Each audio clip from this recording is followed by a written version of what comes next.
Assalamualaikum warahmatullahi wabarakatuh. Selamat sore, salam sejahtera untuk semuanya. Sore ini memang sore yang membahagiakan bagi kita semua, karena perjalanan panjang untuk menerjemahkan satu kata menjadi eksekusi satu kota itu tuntas pada sore hari ini. Satu kata integrasi. Satu kata. Hanya bagaimana satu kata itu terlaksana di seluruh kota. Itu adalah sebuah ikhtiar panjang yang melibatkan begitu banyak orang. Dari mulai penyiapan infrastruktur keras dan stasiun ASEAN ini, juga tempat pemberhentian halte CSW Transjakarta, itu ada infrastruktur fisik yang di tempat ini menjadi simbolnya bagaimana kami di DKI membangun MRT, membangun Transjakarta, dan kita bangun sendiri-sendiri, tidak sebagai satu kesatuan. Alhamdulillah bangunan fisik itu sudah tuntas beberapa waktu yang lalu. Rute tersambungkan, ini simbolik tempat ini, karena berbeda dengan pengintegrasian lain yang ketemunya di halte-halte. Kalau ini adalah sebuah effort hebat untuk bisa menyambungkan dua stasiun yang ketika perancangannya tidak dirancang sebagai satu kesatuan. Itu adalah satu ikhtiar luar biasa, itu fisiknya.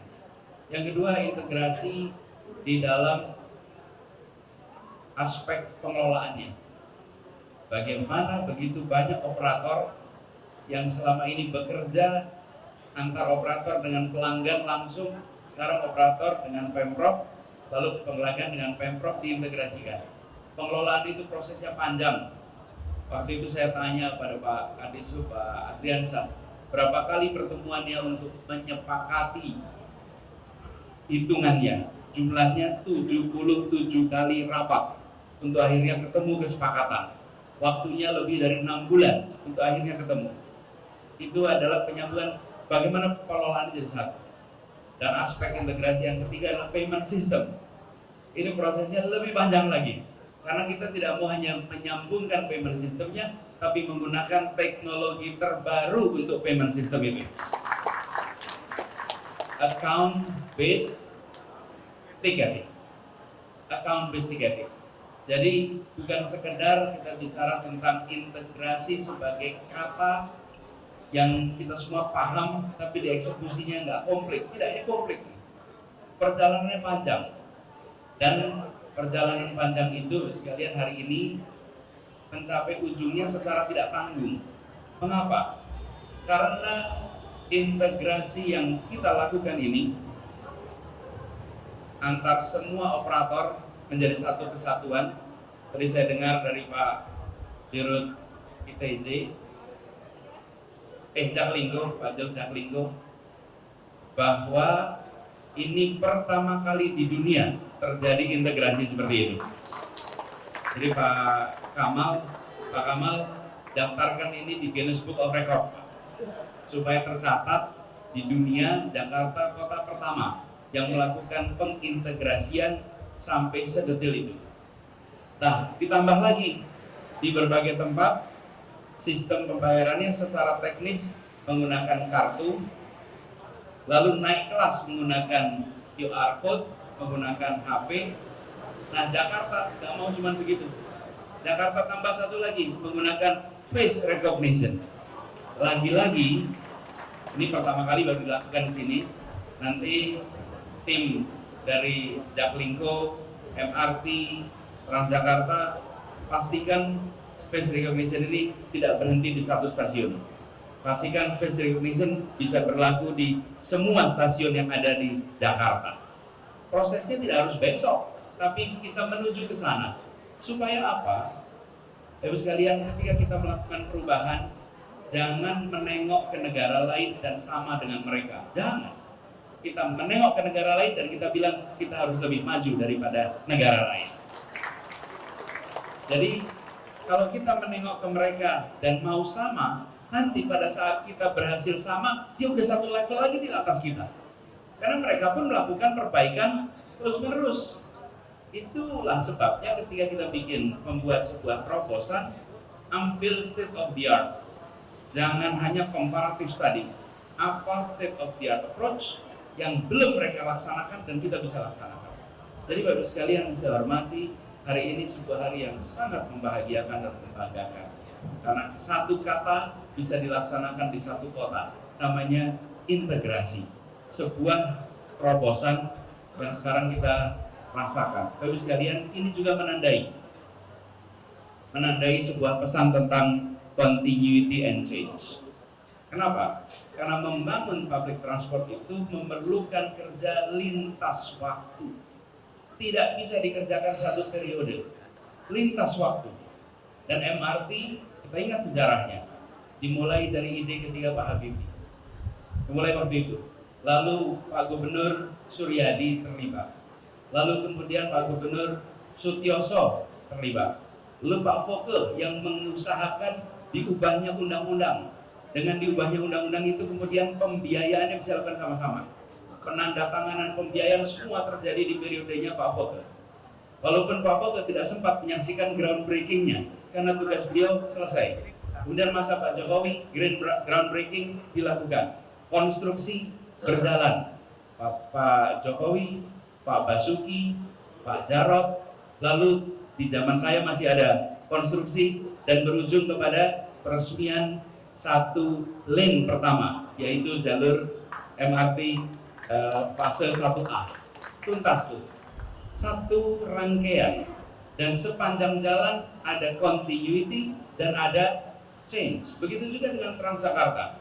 Transjakarta dimulai ketika Pak Sutioso mulai. Lihat coba berita hari itu. Berita hari-hari pertama Transjakarta diluncurkan. Yang namanya gubernur itu penuh dengan kritik. Alamatnya kritik sekota ini. Bagaimana jalan paling macet di Jakarta diambil jalurnya untuk kendaraan umum. Ketika itu dilakukan, kita semua orang belajar sejarah. Jangan pernah takut tentang apa yang ditulis hari ini, tapi perhatikan apa yang ditulis masa depan oleh para sejarawan. Jangan takut. Yang ditulis hari ini mencerminkan potret hari ini. Yang ditulis sejarawan mencerminkan potret lintas waktu. Sebuah perubahan membutuhkan waktu untuk pembuktian. Waktu membuktikan atas kebenaran sebuah langkah. Nah, ini semua hari ini kita lengkapkan. Karena kemarin kita sejarah sendiri. Hari ini dituntaskan bahwa kerja panjang, terobosan-terobosan dilakukan selama beberapa tahun ini, 5 tahun ini kita lakukan namanya pengintegrasian. Dan saya bersyukur bahwa saya menyaksikan pengintegrasian di ujung masa tugas saya di Jakarta, persis 1 minggu sebelum selesai. Ada kerja hard engineering yang itu membutuhkan kerja para insinyur yang luar biasa. Ada kerja yang melibatkan pakar manajemen yang terkait dengan manajemennya, dari mulai strategic management sampai technical management. Ada kerja yang melibatkan para ahli keuangan yang memastikan ini sinkron dan masuk hitungannya. Lalu ada pekerjaan para akuntan yang memastikan ini berjalan semuanya dengan baik dan benar. Betapa lintas profesi terlibat dalam sebuah proyek ini. Jadi Bapak sekalian, di balik satu kata ada ribuan orang yang bekerja. Di balik sebuah ide ada ribuan orang yang mengeksekusi. Dan alhamdulillah proyek panjang ini hari ini menemui akhirnya. Untuk siapa ini semua dikerjakan? Untuk warga Jakarta. Kita menginginkan warga Jakarta merasakan transportasi umum yang nyaman, yang terjangkau. Terjangkau harganya, terjangkau jaraknya. Dari tempat akan berangkat menuju tempat tujuan akhir, keterjangkauan itu sampai. Dan ketika ini kita kerjakan di masyarakat Jakarta secara jangka panjang, kita akan membuat kota kita kompetitif secara global. Mengapa kompetitif secara global? Ibu sekalian, jangan tempatkan Jakarta sebagai kota dengan perbandingan kota-kota lain di Indonesia. Bandingkan Jakarta dengan kota-kota besar lainnya di Asia Tenggara, di Asia, dan mungkin pada belahan dunia. Mengapa ini kita harus lakukan seperti ini? Begini Bu sekalian, Jakarta akan menjadi pusat perekonomian Indonesia. Sudah, kita berharap makin kuat. Kita membutuhkan kegiatan perekonomian yang berjalan efisien, efektif. Itu sebabnya mengapa kendaraan umum jadi penting. Karena kendaraan umum memberikan kepastian. Kendaraan umum bukan menghilangkan kemacetan, tapi kendaraan umum memberikan kepastian waktu, kepastian biaya, dan kenyamanan dalam perjalanan. Itulah kendaraan umum. Kota Tokyo yang kendaraan umumnya sudah sangat maju, kalau ditanya tingkat kemacetannya, dia tingkat kemacetannya nomor 17 sedunia. Lebih macet daripada kita. Tapi kalau lihat transportasi umumnya sangat maju. Tetapi mereka yang menggunakan kendaraan umum, dia tahu persis dari titik A ke titik B berapa lama jaraknya. Yang kedua, tahu berapa besar biayanya. Yang ketiga, banyak yang bisa dikerjakan sepanjang jalan. Sama dengan naik MRT fase 1A ini. Dari Lebak Bulus sampai ke Bundaran HI, begitu naik tahu persis berapa menit sampai ke sana, berapa biayanya, dan apa yang bisa dikerjakan sepanjang jalan. Kalau naik kendaraan pribadi, satu, tidak tahu berapa lama akan sampai, boleh lihat peta, mudah-mudahan sesuai dengan peta. Yang kedua, dia tidak tahu berapa biayanya, tergantung tingkat keborosan kendaraan yang dia gunakan. Yang ketiga, selama perjalanan, dia tidak bisa melakukan kegiatan apapun, kecuali mengemudikan kendaraan pribadinya. Jadi kendaraan umum membuat kegiatan perekonomian produktivitasnya meningkat. Produktivitasnya meningkat, itulah sebabnya mengapa sebuah kota global yang mengandalkan aktivitas bisnis membutuhkan transportasi umum yang masif, yang maju, yang membuat seluruh kegiatan mobilitas penduduk terfasilitasi. Jadi Bapak Ibu sekalian saya hormati, yang kita lakukan hari ini itu adalah sebuah peristiwa yang bersejarah.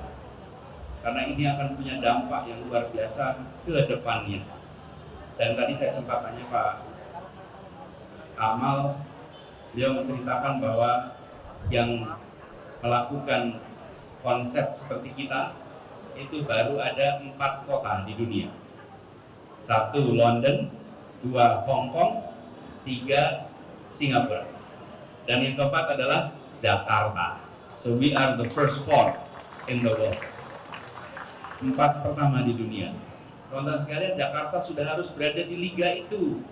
Kalau liga sepak bola itu kita harus di liga itu, jangan di liga yang kedua, ketiga. Kita harus berada di liga 1. Nah, tanggung jawab untuk mengelola ini ada di tangan Bapak Ibu sekalian.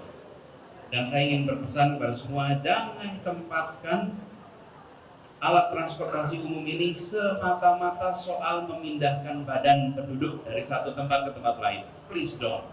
Semua yang mulai ini saya kutip. Ini adalah alat pembentuk kebiasaan. Kebiasaan itu dibentuk dari tempat ini. Kebiasaan tepat waktu dilakukan di sini. Kebiasaan tertib dilakukan di sini.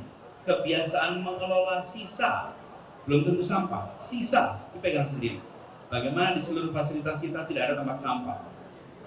Begitu banyak kebiasaan masyarakat modern dibentuk lewat alat transportasi. Jadi saya minta dalam rapat-rapat, semua rapat-rapat tentang perubahan, tentang kebaruan yang dilakukan di transportasi umum, perhitungkan pengaruh sosiologinya. Bukan hanya soal manajemen lalu lintas penumpang, bukan soal praktis manajemen teknis pelaksanaan di lapangan. Perhatikan perilaku apa yang akan terbentuk.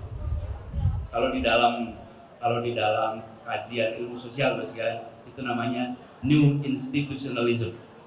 Bagaimana institusi dibuat untuk mengubah perilaku, dan itu harus terjadi di tempat ini.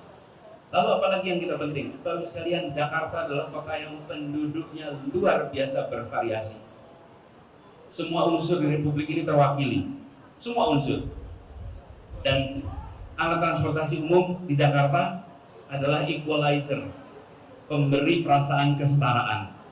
Karena di kendaraan umum itulah kita merasa setara, tidak ada perbedaan. Sama seperti kalau kita masuk ke rumah ibadah. Masuk rumah ibadah itu tidak ada pangkat tinggi rendah, semua bisa duduk di paling depan, semua bisa, kalau masjid soft paling depan, tidak ada itu pangkat jabatan. Nah, kita ingin kendaraan umum di Jakarta menjadi fasilitator integrasi sosial masyarakat, lintas apapun juga, sehingga kalau naik kendaraan umum kita akan merasa setara. Dan mudah-mudahan kalau begitu nanti misalnya di MRT sendiri atau di Jaklingko di Transjakarta, antara direksi dengan office boy kendaraannya sama.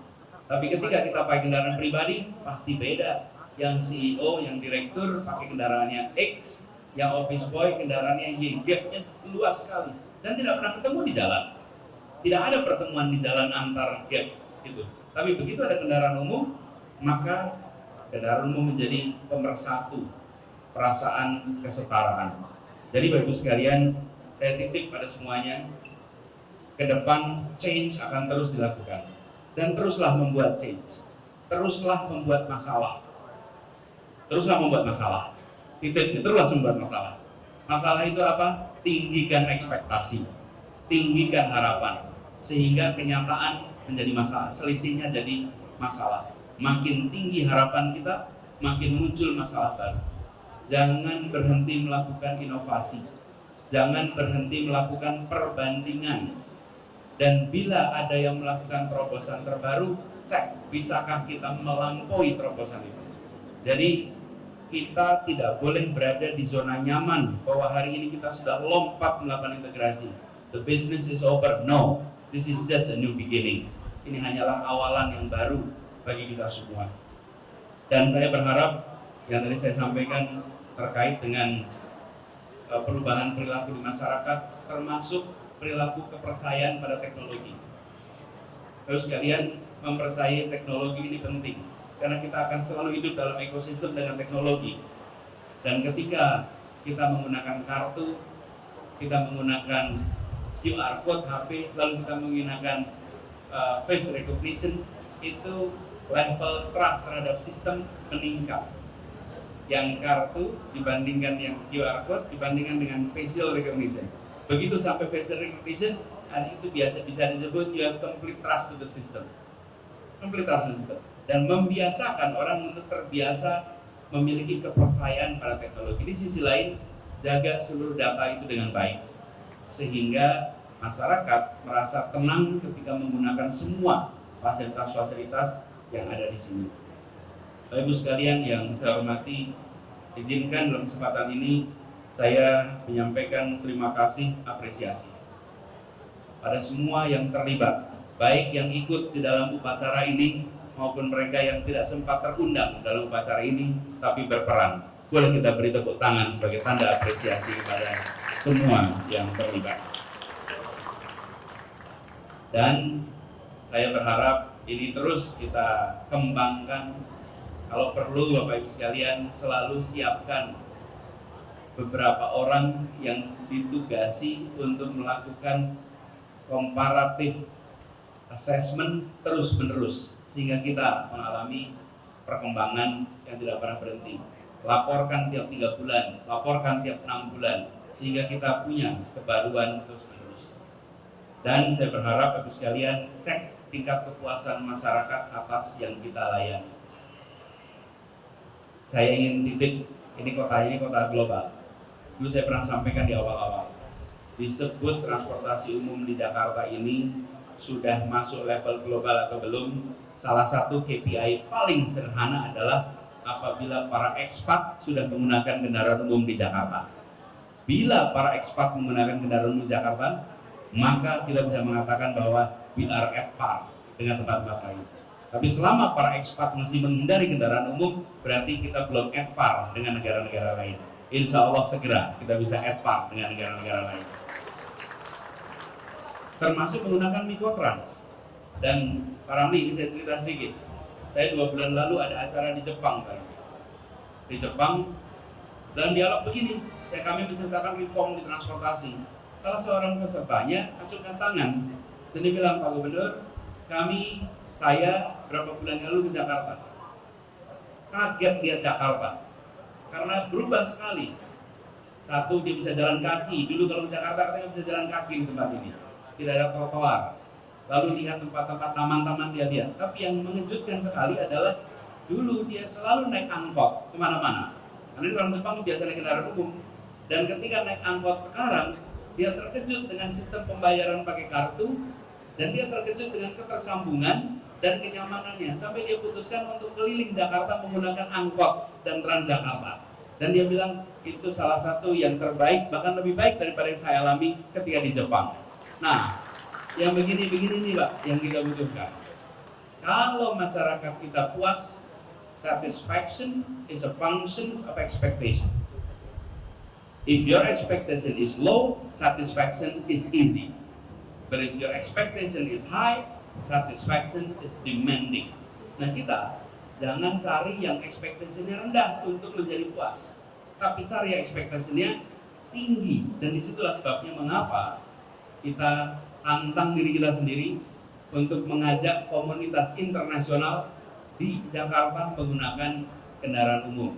Kalau perlu Pak, kampanyekan ke kantor-kantor kedutaan kartu-kartu untuk pakai sebulan pertama gratis, sehingga mereka semua rame-rame mau pakai, biar mereka merasakan. Sebagian dari mereka tahunya transportasi umum bertahun-tahun dulu ketika belum ada permajaan. Ajak mereka untuk masuk, ajak mereka untuk dalam sistem ini, mereka nanti akan bisa menjadi asesor buat kita. Bapak sekalian yang saya hormati, terakhir saya ingin sampaikan terima kasih. Tadi saya terkejut mendapatkan nama integrasi. Bapak sekalian, yang penting bukan soal awardnya, yang penting bahwa ini terlaksana di Jakarta dan membuat kenyamanan bagi seluruh warga Jakarta. Terima kasih atas penghargaan itu. Semoga ini menjadi bagian dari continuity change yang terus-menerus kita lakukan. Kita hormati yang pernah dikerjakan dulu, kita beri kredit pada semua yang telah bekerja di masa lalu, sambil kita bekerja untuk membuat lebih baik di masa kini dan masa depan. Izinkan saya mengakhiri sambutan kami pada sore hari ini dengan secara resmi meluncurkan implementasi tarif integrasi Jaklingko ini. Dengan mengucap Bismillahirrahmanirrahim, pada hari ini Jumat 7 Oktober 2022, implementasi tarif integrasi Jaklingko dan peluncuran Mikrotrans AC secara resmi dinyatakan tuntas.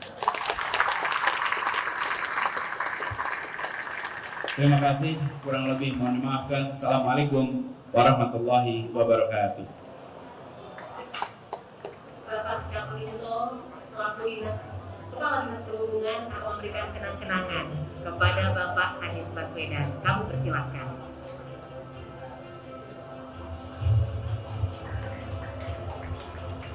Kami persilakan juga untuk dapat mengabadikan momen yang sangat spesial. Pada hari ini juga Bapak Anies Baswedan menjadi Bapak Integrasi Transportasi Jakarta.